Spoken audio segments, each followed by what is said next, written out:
한국 가전의 전설로 불리는 분이시죠. 주식회사 동국성신의 강국창 회장님 모시겠습니다. 어서 오십시오. 반갑습니다. 반갑습니다. 안녕하세요. 안녕하세요. 네. 아니 역시 회장님다운 어떤 포스가 이렇게 딱 느껴지시는 네, 것 같아요. 네. 상상했던 대로. 예. 근데 이 또 회장님이 여기까지 오시기에 얼마나 많은 또 역경과 극복과 감사와 기쁨이 있었는지 네. 궁금해지는데, 자 먼저 인사를 좀 나눠주실까요? 우리 네. 시청자분들과. 안녕하세요. CTS를 통해서 내가 매일 기쁘게를 통해서 간증을 통해서 은혜를 많이 받고 있습니다. 참 좋은 선교 방송이죠. 감사합니다. 네. 네. 아유, 우리 CT에서 칭찬해 주셨습니다. 우선 좀 늦었지만 아까 제가 서두에 말씀드렸는데 작년에 훈장 받으셨다면서요? 예. 축하드리고 그게 어떤 훈장인지 좀 설명 좀 해주세요. 300인 중소기업인이 300만 명 정도 됩니다. 우리나라에. 네. 전체로. 예. 전체로, 네. 300만 명 중에서 네. 이렇게 대통령으로부터 철탑 산업 훈장을 받았는데 무척 영광스럽고 네. 정말 왜 제가 그걸 받았을까 이래 생각해 보니까 네. 아마 한 40년 가까이 한 30년이 넘도록 500여 명의 종업원들과 함께 이렇게 오랫도록 근무를 했다고 해서 아마 그 고용 유지를 잘했다고 네, 그래서 네. 그런 게 아닌가 이렇게 생각이 되고요. 네. 또 수출을 한 3천만 불 정도 수출을 하는데 수출을 많이 했다고 이렇게 해서 주지 않았나 이렇게 생각을 합니다. 그리고 이제 수입에 의존했던 그 수입 제품들을 국산화하고 네. 그래서 외화도 절감하고 이런 공을 인정해서 주지 않았나 이런 생각해서 무척 기쁘게 생각합니다. 큰일 말씀 하셨네. 들어보니까 뭐 고용 확대에도 기여를 하셨고 수출에, 그다음에 또 없는 물건들을 만들어내시기도 네. 하고. 수입 안 해도 되고. 또 요즘 경기 네. 안 좋다 안 좋다 그래서 지금 난리인데 일복이 넘치시고 상복도 넘치신 거 아니에요. 네. 그래서 우리 그 대표님의 정말 살아온 그 인생 신앙 스토리 오늘 좀 자세히 좀 풀어주세요. 기대하겠습니다.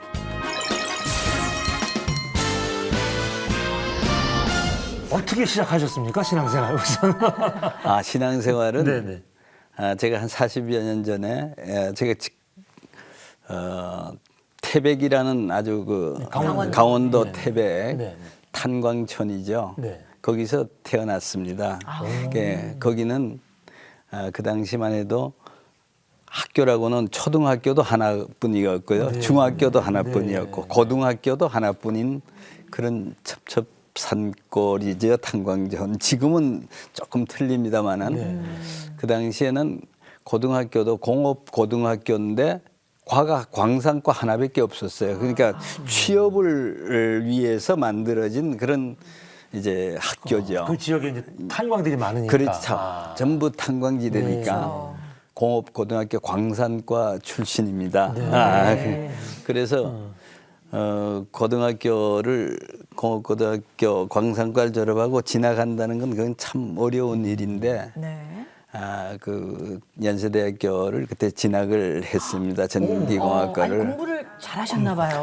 잘한 것보다가 그때는 이제 우리 아버지께서 너희는 구남매가 되고 그러니까 한 사람이라도 떨어지면 재수는 없다.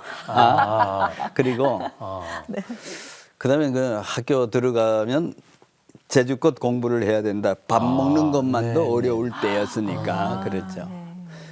제가 지금 73이니까 아니 그렇게 많이 드셨어요?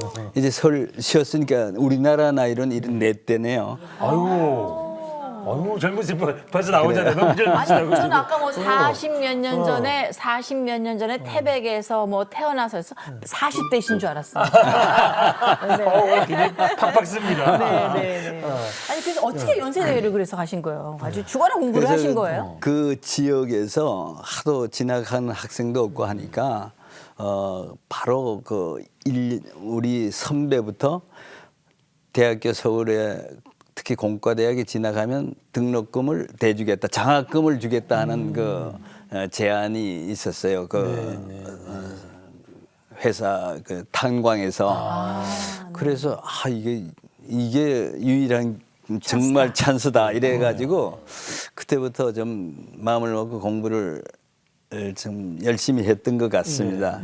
근데 연세대학교에 그래도 진학을 하게 돼서 지금 지나고 생각하니까 하나님께서 그냥 그렇게 인도하시지 않았나 이런 생각이 되네요. 아니, 그런 것도 있지만 그래도 그 열정이 대단하셨던 것 같아요. 이제 탄광 그 태백에서 나와서 잘하셨으면 보는 게 탄광과 광부들이었잖아요. 그럼 그렇죠. 의뢰 뭐 광산고등학교 나오셨으니까 나도 그냥 광부의 길로 가나 보다 이렇게 생각할 수도 있는데 뭐 대부분 다 네. 그러니까 거기서 공부해서 연세대학까지 갈 수 있었던 그 이제 에너지와 열정 물론 하나님이 주신 거지만 하여튼 뭐 그때는 그것만이 살 길이라고 이렇게 생각이 들더라고요.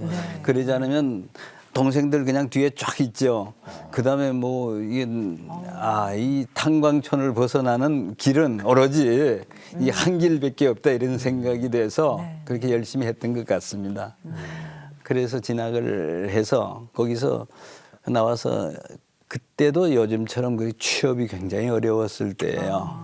한 30대 1쯤 되지 않았나 이렇게 생각하는데 그때 이제 회사 지금은 잘 없어졌습니다. 그때는 4대 우리나라 재벌 기업에 속한 동신화학이라는 큰 회사에 그때 입사를 해서 거기서부터 이제 근무를 하게 됐는데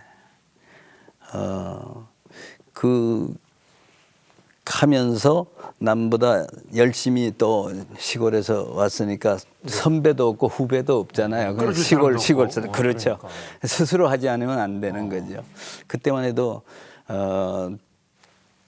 숙직실이 있었어요. 숙직을 할 때 야간에 그때 서울 사람들은 비교적 숙직하기 싫어하면은 제가 대신 다 해주고 그렇게 해서 야근하는 사람들 보면 일이 많아서 다 못해서 야근하잖아요. 숙직하는 사람이 뭐 할 게 있나요? 그래 이렇게 보면은 야근하는 사람들 도와주고 그 등너머로 이렇게 내 전공 분야만 하는 게 아니고 그 사람들이 하는 일도 이렇게 저렇게 알게 모르게 많이 배우게 됐죠. 두루두루 익힐 수 있는 그러니까 시간이었네요. 나중에 그 뒤에 진급할 자리가 생기면은 제가 제일 먼저 올라가는 거예요. 여러 가지로 자기 일만 하는 사람은 잘 안 올라가는데 저는 그냥 이쪽 저쪽으로 여러 가지 남을 도우면서 고맙다고 소리 들으면서 그렇게 한 것이 알게 모르게 제 지식이 되더라고요. 그러니까 자리가 비면 늘 같은 그 동기생들 중에서 제가 제일 먼저 올라가고 과장 때 부장이 되는 것도 역시 그럴 때 먼저 올라가고 그래서 그 진급운이 참 있었던 것 같고요. 그렇게 해서 이제 근무를 한 9년쯤 됐는데 제가 개발부장, 기술부장을 했으니까 우리나라 그 당시에 처음으로 TV도 냉장고도 이렇게 나오기 시작했습니다. 금성사라는 그것서부터 저는 이제 동신화학에서 제가 처음 개발을 하기 시작했고요.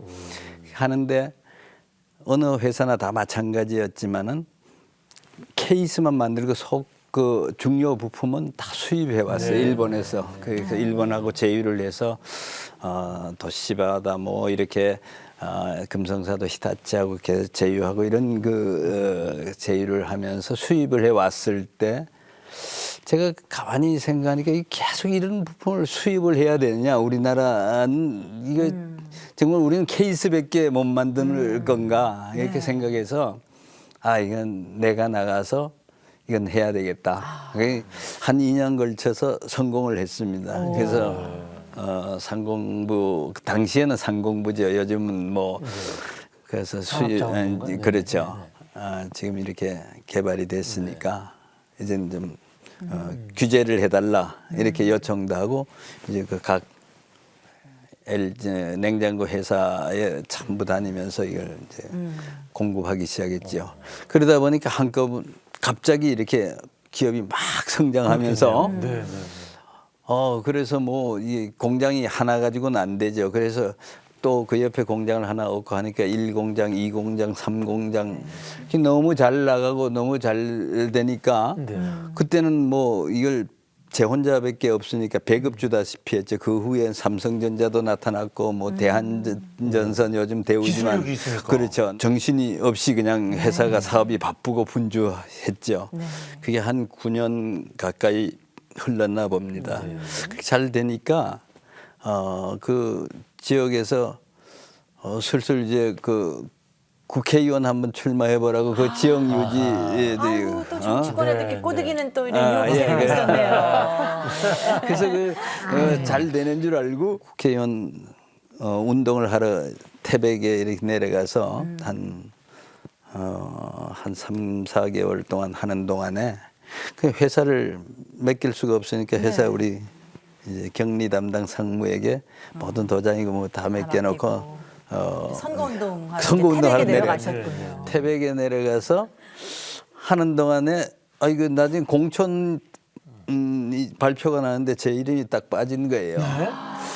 그래서 아이고 이게 사업을 했던 사람이 뭐 야당은 할 수 없고 그래서 도로 올라와 가지고 이제 사업을 다시 하려고 그러는데 이 회사가 그 우리 맡겨놨던 상무가 그때 그 자녀가 군대 가서 탈영도 하고 뭐 이런 여러 가지 불상사가 있는 걸 수습하기 위해서 그 회사 사장 선거 자금을 대준다는 명목으로 그런데 사실은 그게 아니고 자기 급한데 쓰느라고. 그렇죠. 그쪽에 자기 주변 정리나 그 자녀들 정리 뭐 이렇게 수습하는데 쓰다 보니까 회사가 그냥 올라와 보니까 회사가 그냥 이 엉망이 돼버린 거예요. 막 수표가 막 돌아오고 그때 우리는 회사가 좋은 회사였으니까 잘 나가는 회사였으니까 신용이 있어서 시중에 사채 시장에 어음 가지고 막 돈도 교환하고 이렇게 됐을 때거든요. 그러니까 잔뜩 교환해 가지고 놓고는 그냥 이제 증발해 버렸으니까 그 와보니 회사가 그 좋은 회사 잘 나가던 회사가 그냥 다 망해 버렸죠. 그러니까 사업도 망하고 그 정치도 공천도 못 갖고 그러니까 그때는 이제 수표를 못 막으면 부정수표 단속법이 있어서 그 순경들이 그 형사들이 그 잡으러 다녀요. 그래서 형사범이기 때문에 집에도 들어갈 수 없고 그래가지고 이제 뭐 이게 친구들 집을 이제 방황하면서 이렇게 드나드는 그런 아주 어려움을 겪게 됐죠. 그러니까 그게 둘 중에 하나만 해도 힘드는데 국회의원 출마해도 떨어져도 힘들고 사업 부도라도 막 힘드는데 두 개를 동시에 왔네요. 그러니까. 네. 아유, 선생님은 그나마 괜찮은 편이었네요. 하나만 했어요. 정치권에만 못 들어가시고 네네. 부도는 안 났으니까. 예, 말씀 계속 하시죠. 네. 이거 아픈 데를 건드려. 아니 그래서 그 공천 못 받고 이제 상무가 돈을 갖고 횡령해서 이제 행방불명이 됐고 그야말로. 그래서 어떻게 하셨어요? 그 난관을 어떻게? 난관이 뭐 방법이 없잖아요. 그러니까 그때는 애들이 초등학교 이제 1학년짜리가 있고 하나는 아직 유치원 학교에 입학도 안 했을 때인데 그때 뭐 할 수 없이 그 집 아파트 있던 거 뭐 이게 전부 다 경매로 넘어가고 회사도 경매로 넘어가고 뭐 그다음에 이제 도망자가 되고 뭐 이런 아주 최악의 상태에서 그 어느 친구가 많이 위로한다고 와서 야 그 교회나 가보는 게 어떠냐? 교회나 가보자. 그래서 너 이제 어디 도망갈 데도 없잖아. 친구 집에 친구인데 몇 번 가도 그 친구들도 한참 일할 때인데 눈치 보이고. 한두 번은 괜찮았는데 그다음엔 갈 데가 없어요. 아주 막다른 골목에 섰을 때 그 친구가 교회를 이제 인도를 했죠. 그래서 신앙심이 무지하게 좋은 친구였나 봐요. 아니 그러면 그때까지는 전혀 신앙생활을 안 하셨었나요? 신앙생활 우리 집안은 원래 불교 집안이었고요. 그 대학교 들어가기 전에는 대학교 가서는 연세대학교는 채플이 있어서 그때는 뭐 신앙심보다가는 그 학점 때문에. 학점도 그렇고 그 안 하면 졸업을 안 시키니까 그냥 그 가서 반드시 가서 그냥 의무적으로 들어가야죠. 수업 들어야죠. 수업도 듣고 출석을 해야 돼요. 예배에서 채플 대강당에서 그래서 그렇게는 했지만은 그 무슨 믿음이나 뭐 이런 건 아무것도 없었죠. 네. 그런 가정 환경과 거기서 자라났기 때문에 아. 또 그 교회 다니는 사람들 내가 사업을 한참 그렇게 열심히 잘 돼 나갈 때는 그 교회 다니는 사람 어디 좀 모자라는 사람들이 다니는 그렇게 뭐 생각을 그럴 수 했죠. 있죠. 굉장히 그럴 수 있어요. 밤낮으로 바쁘고요. 그리고 뭐 또 좋은 데도 많잖아요. 뭐 이렇게 접대도 해야지 뭐 이렇게 그렇죠. 하면 바쁘고. 유혹도 많이 예. 그러니까 거기 시간이 없죠. 교회 갈 교회가 시간도. 시간이 없는 거죠. 네. 생각도 못 했는데 네, 네. 그래서 그 괜히 할 일 없는 사람, 한간 사람이 다니는 데가 교회인 줄 알았죠. 그러니까 이제 뭐저 와이프가 열심히 믿으면 알았어 열심히 다녀. 그리고 자기는 사업 열심히 대체로 그렇게 가잖아요. 근데 그렇게. 그럼 그렇게 해서 친구가 권해서 딱 가는데 어떠셨어요? 그때부터 그냥 쫙 한 거예요 신앙생활. 아니죠. 그땐 그러니까 항상 그렇게 교회 다니는 사람 비판하고 이랬으니까 네, 네, 네. 참 교회 가는 게 쑥스럽고 참 부끄럽죠. 그렇죠. 근데 처음 간 데가 그 순복음 교회였어요. 그래 거기 이제 같이 이래 가는데 전부 사람들이 나만 보는 것 같아서 얼굴을 들 수가 없었죠. 내가 늘 그냥 교회를 뒤에서 욕하던. 뒤에서 욕할 양심도 찔리고 그러니까. 그래서 땅만 보고 이제 친구 따라서 그냥 이렇게 네. 본당으로 들어가는데 이 사람들이 나를 계속 보고 있지 하고 싹 이래 보니까 날 보는 사람은 사실 없더라고요. 아무도 없고. 그렇죠. 스스로 그냥 느끼는 거죠. 아주 그 본당에 들어가려면 막 뛰어서 들어가야 되거든요. 네. 그러니까 이 보니까 그게 아니어서 그 이제 교회 본당에 들어가서 이래 보니까 어떤 사람들이 주로 이 교회에 나오나 하고 이렇게 보니까 뒤에 이래 보니 언론인석, 무슨 의사석, 뭐 이래가지고 외교관석, 뭐 법조인석, 그렇게 나누어져 있어요. 그 붙여져 있고. 어머, 교회가 원래 그렇게 직업별로 좌석이 나눠 그 순복음교회는 그때는 그렇게 됐어요. 그래요? 원체 그러니까. 10만 그때도 뭐 10만이 넘었을 때니까. 지금은 뭐 그렇게 안 하겠지만. 뭐 지금은 잘 모르겠어요. 그런데 그때 가 보니까 그러면 이게 이런 사람들이 교회에 나오면은 이게 정말 이게 내가 뭔 생각을 좀 잘못한 거구나. 모자란 사람이 가는 데가 모자란 아니라. 사람이 가는 게 아니고 내보다 의사, 다 법조인, 똑똑. 언론인 다 잘 가는 나가는 소위 잘 나가는 사람들 많네. 네. 그래서 이게 내가 생각을 고쳐 먹어야 되겠다. 그래서 저런 사람들이 다 내보다 못한 사람이 하나도 없는데 저런 분들이 가는데 나도 내가 생각을 잘못했구나. 마음을 고쳐 먹어야 되겠다. 이래서 저분들이 하는 대로 흉내를 내면서 해봐야 되겠다 이런 생각이 들었었습니다. 아니 이제 그렇다고 해서 우리가 뭐 사업도 망하고 국회의원도 떨어졌는데 갑자기 친구 따라서 교회 갔는다. 교회 갔다고 해서 바로 뭐 사업이 제대로 되고 뭐 떨어졌다 국회의원이 다시 되고 하는 건 아니잖아요. 신앙도 그렇죠. 또 뭐 그러니까. 신앙 확 뜨거워지고 이런 것도 아니잖아요. 어떤 과정을 그렇죠. 겪으셨나 그때는 궁금해요. 뭐 일단 하여튼 내가 마음이 우선 늘 불안하고 쫓기는 상태니까 우선 그 말씀을 통해서 이렇게 듣다 보니까 마음의 위로가 되고 평안이 오고 네. 이런 게 참 신기하다. 뭐요. 그리고 거긴 굉장히 우리 순복음교회는 굉장히 다이나믹하잖아요. 아주 그 열정적으로 뜨겁게 네. 하잖아요. 처음에는 너무 어색했는데 오히려 초신자는 더 어색할 수도 있잖아요. 더 어색하죠. 그렇죠. 그랬는데 나중에 보니 또 이렇게 뒷좌석을 한번 보면 무슨 굉장히 열심히 하니까 이거 그래서 그냥 흉내를 내다시피 처음에는 하면서 그냥 무조건 따라가야 되겠다 하는 대로 남들 하는 대로 해야 되겠다 이렇게 생각하고 이제 하기 시작한 거죠. 그래서 뭐 그분들이 오살리 금식 기도원에 간다고 그랬을 때 나도 다 담요 하나씩 들고 가더라고요. 그래서 나도 그냥 같이 따라서 담요 들고 가서 이제 산기도도 막 하시고 네. 막. 금식하면서 기도하고 아니, 그 기회가 또 그 당시에 정말 네. 굉장히 뜨겁고 무섭게 뜨겁고 기도하는 게 그렇죠. 많아요. 그러니까 뭐 거기서 기도를 안 하는 사람이 더 이상하게 되는 거지. 그러니까 뭐 금방 그 분위기에 휩쓸려서 그렇게 열심히 하게 되더라고요. 그래서 그 기도원에서 정말로 기도하면서 뭐 응답도 받으시고 하셨어요? 그렇죠. 그러니까 거기 가서 이제 기도굴에 들어가서 기도할 때 네.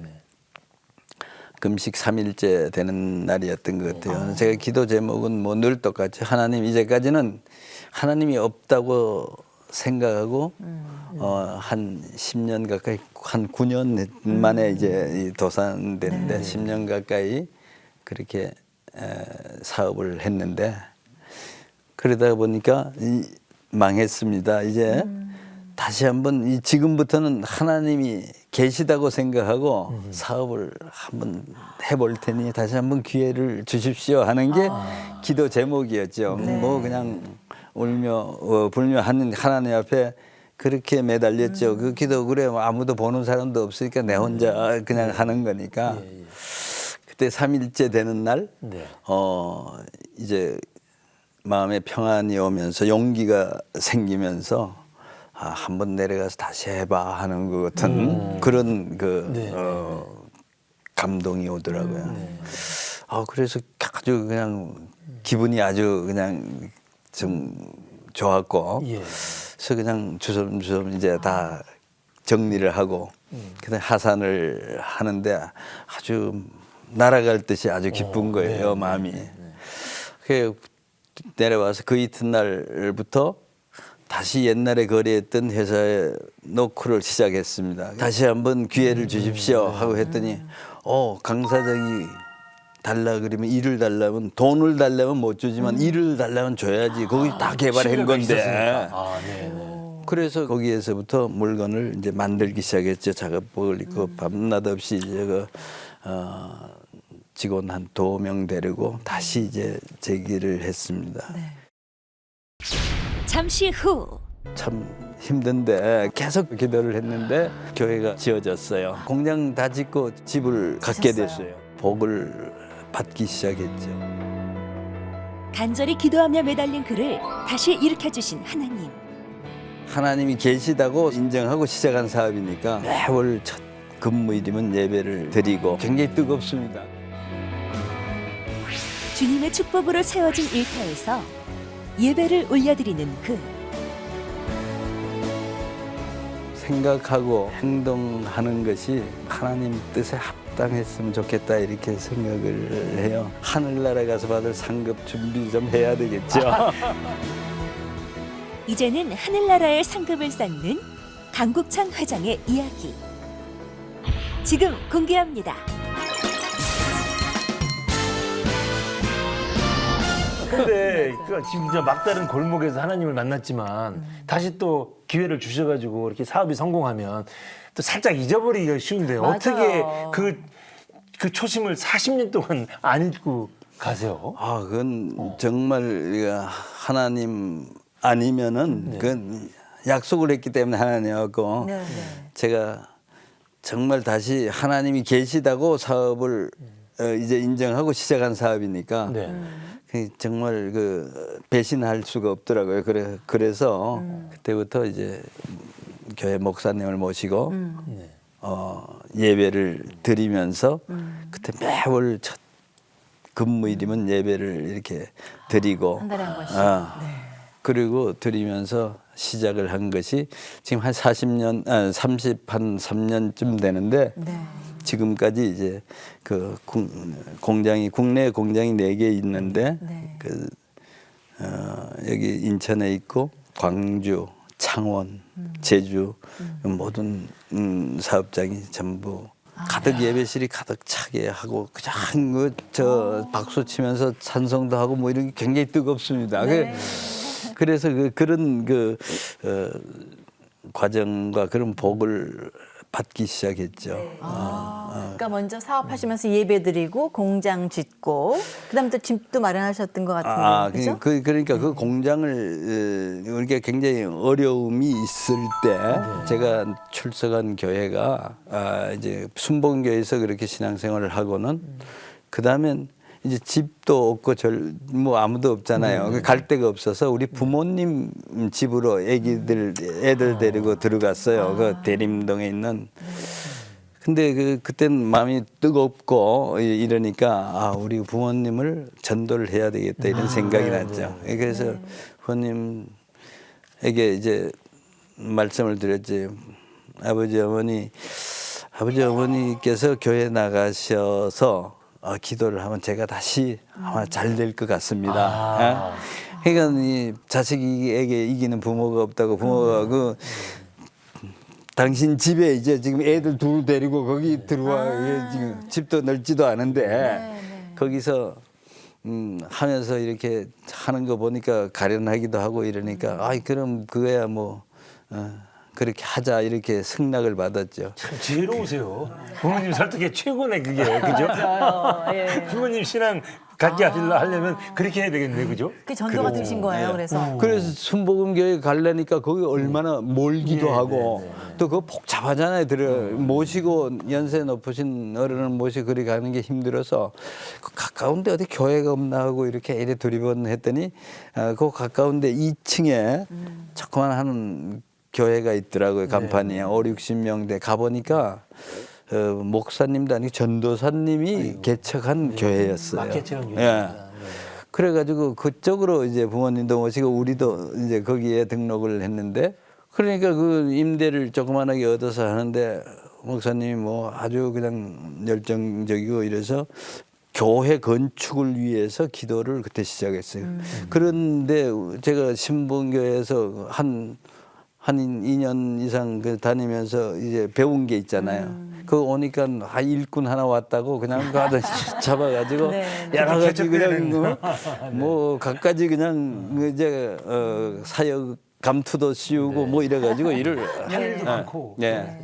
그래서 목사님 도와서 하는데 그때는 뭐 제일 급선무가 이제 교회 짓는 거였어요. 교회는 뭐 임대격이 너무 좁고 이러니까 그때 이제 제가 하나님 정말 우선 교회를 지어야 되겠는데 교회가 짓고 난 다음에 제 공장도 지금 굉장히 참 힘든데 그 공장도 새로 하나 이렇게 만들어져야 되는데 우선 순서를 교회를 먼저 지어주시고 그 다음에 제 공장 하나 좀 이렇게 마련해 주시고 그 다음에 이게 살지 이게 부모님 이게 그 더부살이로 이렇게 애들 데리고 하는 게 너무 힘든데 그럼 저희 집도 하나 좀 마련해 주세요 하고 이제 기도를 계속 그런 이제 순서로 기도를 했는데 제가 교회를 어떻게 교회가 지어졌어요. 교회 짓고 난 이후에 그래서 인천에 이제 공장을 짓게 되고 그래서 순서 그대로 아니에요. 그래서 먼저 그 공장을 나라와 짓고 그 일을 구하라. 그렇게 됐는데 그 이후에 공장 다 짓고 정말 그 눈물의 전공식을 했는데 그리고 또 이제 한동안 지났는데 누가 그 목동에 그때 목동에 수해가 나서 목동이 침수가 됐을 때가 있어요. 그래가지고 목동 신도시가 그냥 아파트가 팔리지도 않고 뭐 분양도 안 되고 그랬던 때가 있었습니다. 그래서 뭐 돈도 없고 그러니까 그렇게 떨어졌을 때 그때는 뭐 웬만한 데는 아파트 있으면 막 프리미엄이 막 붙고 이랬을 때인데 거기는 그냥 그래서 목동에 집을 갖게 됐어요. 얼마 주고 그때 사셨어요? 그때 뭐 글쎄 그때 굉장히 분양 가격으로 아마 산 것 같아요. 몇 년도죠? 88. 근데 참 이게 먼저 그의 나라와 의를 구하라. 그러면 다 더해준다라고 하셨는데 그대로 하셨잖아요. 그러니까 성경에 이렇게 써 있는데 회장님, 장로님이시니까 이제 장로님 말씀을 쭉 듣다 보니까 정말로 이 순서를 참 기가 막히게 잡으신 거예요. 그죠? 먼저 그의 나라 구하고 의 구하면 더해 주신다. 그쵸. 그러니까 기가 막힌 순서를 참 잘 찾아서 오셨는데 지금 그 회사 안에서 벌어지는 예배 현장은 얼마나 뜨거운지 저희들이 직접 찍어왔습니다. 화면 한번 보실까요? 네. 자, 저건 어디 있는 회사입니까? 그럼 지금? 인천에 있는 회사입니다. 예. 회장님실이 너무 초라해요. 우리 쇼파가 없습니다. 전부 회의용 탁자에서 네. 급하면 회의도 하고 빨리 일어섰다 앉았다 할 수 있도록 이게 이렇게 대통령한테 받은 훈장인가요? 작년에 예, 받았다는? 그렇습니다. 네. 예. 아이고 역시 회장님 성경을 이렇게 또 끼고 읽고 사십니다. 계시네요. 끼고 사셔요. 네. 늘. 네. 아이고. 아이고. 이게 직원 예배 현장이군요. 예, 그렇습니다. 여기 한 군데서만 예배 드리는 건 아니죠? 아니에요. 그 모든 국내에 있는 사업장에. 모든 사업장이 다 동시에? 매월 첫 근무일에 이렇게 동시에 아, 요일과 상관없이 매월 첫 근무일. 예. 네. 그러니까 전국에 있는 또 해외에 있는 모든 회사도 같이. 해외는 해외 사람들이 한국말을 못하기 때문에 아직은 못하고요. 제가 가면 한국 사람이 두 사람 뭐 이렇게밖에 없으니까 같이 갔을 때 예배를 드리고 그럼 거의 시간도 같은 시간에 딱 하는 거예요, 그럼? 그렇죠. 시간은 같은데 네. 첫 근무일이니까 만약 일이 주일이거나 이러면은 공휴일이면은 그 2일, 3일 다음으로 넘어가는 예, 거죠. 다음으로 넘어간 첫 근무일에 합니다. 회장님이시죠 지금? 네, 네. 새해 복 많이 받으세요. 네. 새해 첫 예배였었나 봐요. 복 중에 제일 좋은 복이 뭐예요?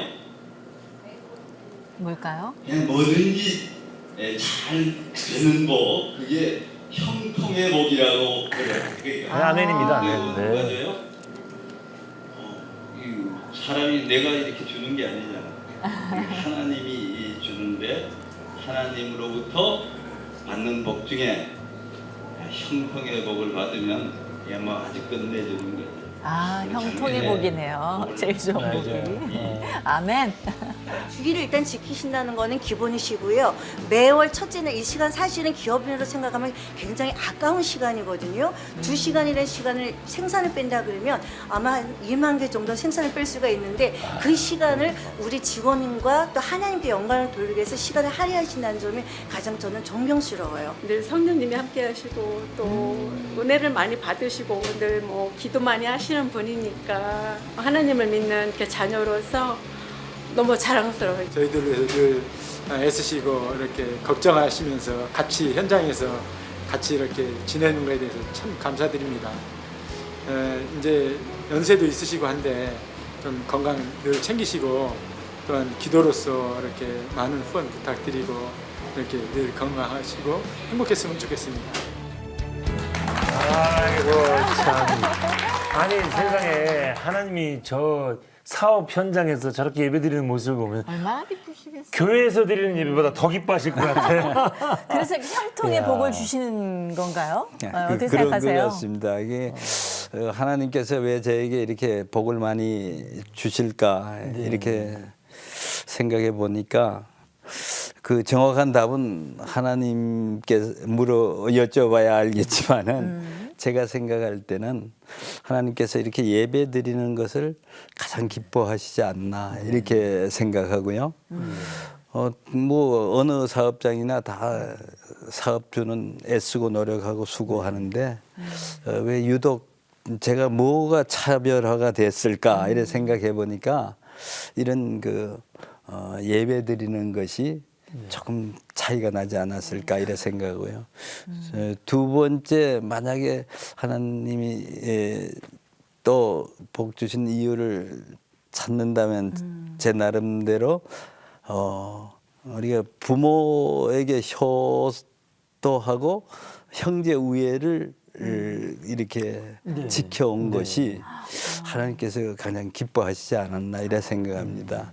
아마 성경에도 10계명의 부모에게 효도하는 게 쉽지 않길래 거기다 넣지 않았을까 이래 생각을 아니 하는데 저 굳이 뭐 우리 저 장로님이 복 받은 이유를 스스로 얘기 안 하셔도 얘기 나눠 보니까 복 받을 수밖에 없고 그러니까 이 참 하나님이 제일 기뻐하시는 게 예배 받으시는 거잖아요. 근데 그 중에서도 사실 삶이 예배가 되면 제일 예뻐하신다고 그러잖아요. 근데 뭐 우리 장모님은 그냥 삶이 예배시네요. 감사합니다. 저희 그 구남매가 부모님 생전에 계실 때 일주일씩 당번을 하셨어요. 당번을 했어요. 그래가지고 그 늘 부모님을 그 찾아뵙고. 부모님에 같이 함께 생활을 하는 거죠. 일주일씩 일주일씩. 거기서 생활하고 그 다음에 일지 쓰고 교대하고 또 그 다음 순서가 이렇게 어머머머.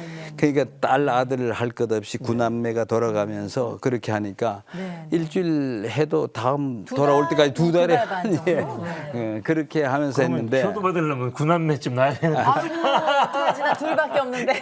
근데 그 먼저 제일 먼저 구남매 중에 먼저 믿으셨을 거 아니에요. 기독교 집안이 예, 아니었으니까. 예, 그렇습니다. 그럼 다 전도하셨어요, 예, 장로님? 다 전도. 아이고 이게 예. 정말 할렐루야입니다. 그러니까요. 그렇게 될 수밖에 없는 건 부모님으로 하여금 부모님께서 이제 자녀들이 다 모였을 때 우리 모임에서 유언을 하셨죠. 그냥 유언을 물론 그 생전에 계실 때도 그랬지만은 그래서 그때는 우리 동생들은 룸빈이 그 절에 다니는 그런 그 신앙을 가진 사람도 있었고 이랬거든요. 그러니까 부모님이 그렇게 이제 했으면 좋겠다고 말씀을 다 하셨죠.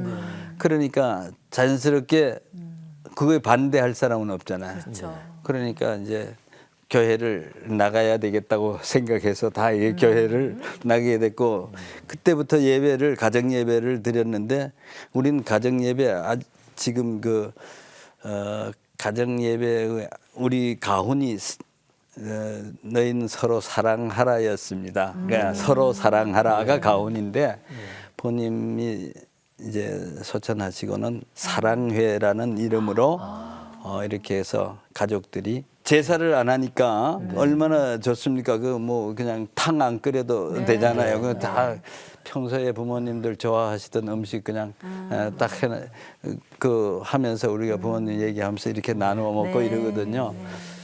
그렇게 하니까 참 의외롭고요. 그리고 돌아가신 이후에는 설날에는 지금 집집마다 돌아가면서 그 설날 추도 예배를 합니다. 그 집에서. 각자. 그러니까 구남매니까 돌아오면은 9년에 한 번씩 돌아죠. 그래서 딸네 집도 하고 아들네 집도 하고 그렇게. 그러니까 이저 구남매의 세 번째 순서라고 그러셨는데 네. 영적인 장전으로까지 다 하시는 분이에요 집안에. 아이고, 그렇습니다. 대단하시고. 그렇게 화합하고 화평하는 거를 그러면은 하나님께서는 참 좋아하시는 것 다섯째 같아요. 집에서 일산에서 이제 하게 아이고. 이렇게 준비를 근데 하고. 뭐 이렇게 저기 집안 뭐 건사 뭐 사업뿐만 아니고 요즘에는 교계일도 이렇게 많이 앞장서신다는 얘기를 들었어요. 아니, 어려운 이웃도 많이 돕고 뭐 예. 탈북민도 네, 돕고 참 선한 일을 많이 하신다고 들었습니다. 이제 남은 삶이 이제 세상에서 받을 상을 많이 받아서 하늘나라 가서 받을 상급 준비 좀 해야 되겠죠. 여태까지 상급도 하나님 많으신데. 좋아하신 거 좀 하려고 생각하고 있습니다. 힘이 닿는 데까지 선교하고 또 이렇게 돕는 일 뭐 이런 거를 좀 많이 하려고 하고 있는데 아직은 그렇게 많지는 않아서. 그런 걸로 알고 있습니다. 아이고 그럼요 너무 겸손하시고요. 아이고 자 그럼 이제 시간도 많이 갔는데요.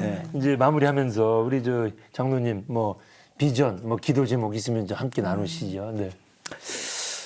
그치 늘 좀 생각하고 행동하는 것이 좀 하나님 뜻에 합당했으면 좋겠다 이렇게 생각을 해요. 그러니까 늘 그냥 기도로서 응답을 받기는 좀 분주하고 바쁘고요. 그러니까 문득 이렇게 판단하고 행해야 될 때가 많은데 그때 하나님께서 정말 결단하고 하는 것이 하나님 뜻에 좀 맞았으면 좋겠다 이런 생각을 하고 있고요. 그다음 지금 이제 베트남에 공장을 하나 만들고 있는데 그것도 좀 잘 이루어지고 그곳이 또 베트남 복음화의 어떤 기지가 됐으면 좋겠다 이런 생각을 갖고 있습니다.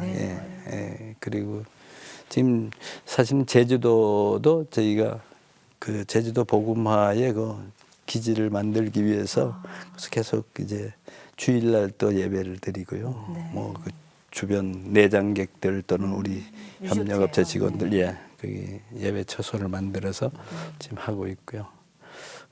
이제 남은 삶이 정말 베풀고 나누고 더불어 함께 살아갈 수 있는 그런 환경과 그런 것이 되었으면 좋겠다 이런 생각을 하면서 기도하고 있습니다. 아, 지금 하나님 다 들으셨을 거예요. 그럼요. 그죠? 들어 응답하실 것을 네, 믿습니다. 네.